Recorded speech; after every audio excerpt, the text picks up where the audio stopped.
Sumagot na po si Congressman Benny Abante ng 6th District ng Maynila sa sobrang panlalait at mga below the belt na mga statement at pahayag ni Sara Duterte nang ito ay magpunta mismo sa Maynila para siraan yung mga congressman na nag-imbestiga sa Kongreso. Ito po yung sagot ni Congressman Abante. Tingnan natin kung tatalab ito kay Sara Duterte. Verses number 43 to 45 Ayan o, says, binasahan ng Bible. "You have heard, it hath been said, Thou shalt love thy neighbor and hate thine enemy. But I say unto you, love your enemies, bless them that curse you, do good to them that hate you, and pray for them which despitefully use you, and persecute you, that ye may be children of your Father who is in heaven. For he maketh his sun to rise on the evil and on the good, and sendeth rain on the just and on the unjust." Kagabi, inimbitahan ng dating mayor ng Maynila ang Vice Presidente ng Pilipinas. Wala siyang ibang tinukoy kundi ako. Hindi niya ipinagmalaki ang ginawa ni Isko Moreno, hindi niya rin kinampaign ang sinumang kandidato ni Isko Moreno. Isa lang ang kanyang binanatan at siniraan, si Benny Abante.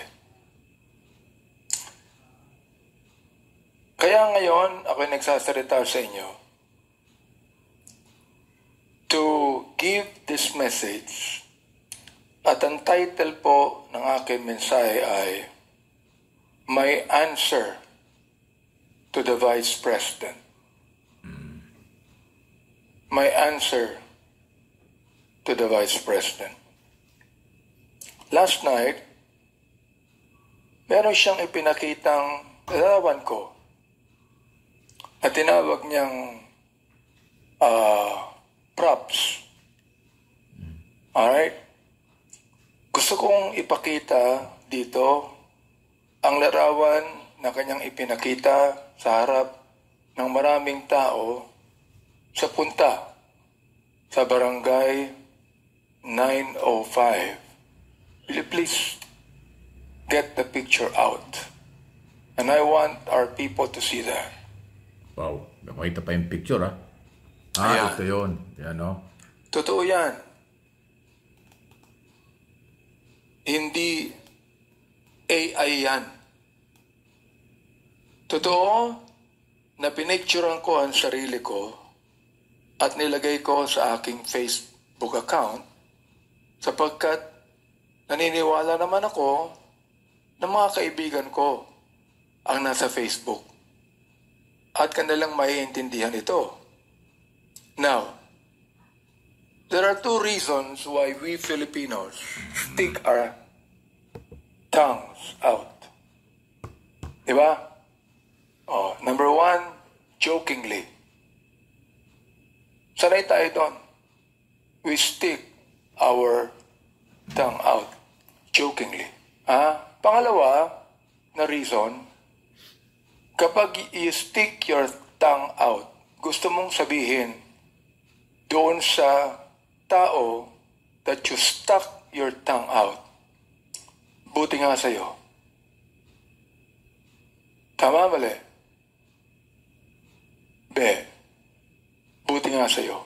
Ito ay ninakaw ni Vice President sa Facebook ko. Ninakaw. Wala siyang karapatang gawin to. Being the Vice President, abogado, matalino, at mayroong pinag-aralan. Tama ho ba ako? But this is just one side of the story. Because in my Facebook account, dalawa ang picture dyan. pakita mo yung isang picture. Ayan. Yan ang nakalagay. Yung pala yan, no? Sa Facebook. Yan, dali yan. Nawala. Ayun. Okay? So, yan ang nakalagay sa Facebook ko. Ginagaya ko si Albert Einstein. Nakita nyo?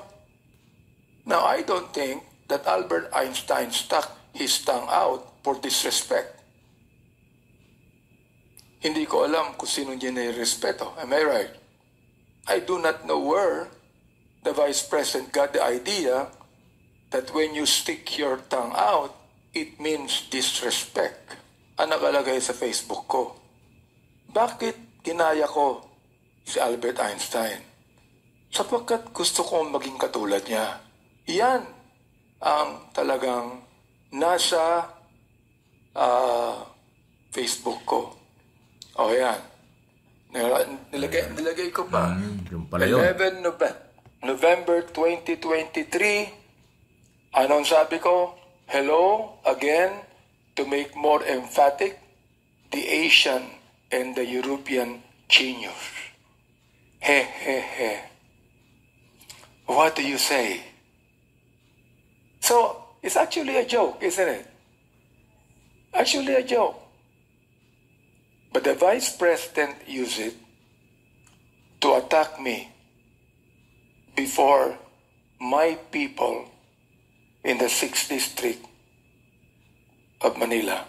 Yan ang nakalagay sa Facebook.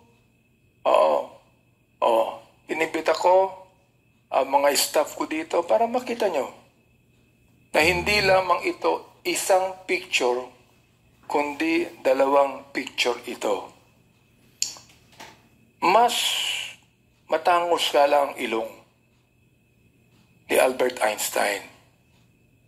Pero halos pareho kami ng buhok. Di ba? Gusto ko rin ko sanang gayahin yung kanya. Ayan, no? So, malinaw na meron palang ginaya at yun pala ang gusto mangyari ni Congressman Abante kasi meron ganyang picture. Pero pinalabas na masama.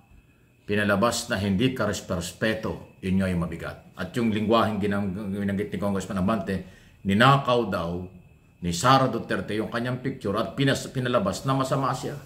At ang matindi ron, nagpunta pala siya, wala, totoo, sa bagay, totoo yun, wala akong narinig na gano'n eh. Walang ini-endorso na kandidato si Sara sa Maynila.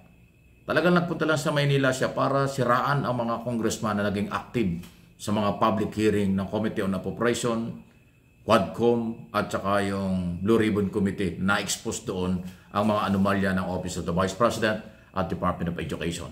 Diyan ay active si Congressman Abante, Congressman Chowa, at saka si Congressman Valeriano na siya nag-file na resolution para imbestigahan ang di umano'y maling paggamit ng pera ng Office of the Vice President. So yung 2nd District, 3rd District, at 6th District, tatlong distrito ng Maynila ang pinuntahan pala ni Sara para ang rally niya na para lang personaling atakihin, banatan yung tatlong congressman. So ibang level talaga.